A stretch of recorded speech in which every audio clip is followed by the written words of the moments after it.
हुकूमत पंजाब की तरफ से 2 बड़े शोबों में टैक्स रिलीफ़ का ऐलान किया गया है। ये बहुत ही खुशाइंद है और ये जो नोटिफ़िकेशन जारी किया गया अपनी स्क्रीन पर आप देख भी सकते हैं। ये 22 अक्टूबर 2025 को जारी किया गया है और फ़ौरी तौर पे ये नाफ़िज़ुल अमल भी है, यानी कि इमीडिएटली इफ़ेक्ट करेगा।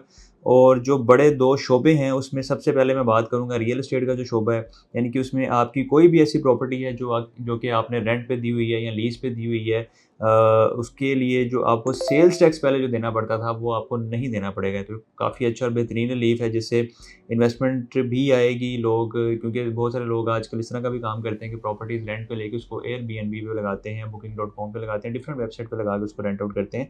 तो इन सारे मामलात में पहले गवर्नमेंट इस पे टैक्स चार्ज कर रही थी, जो कि अब आपको नहीं देना पड़ेगा।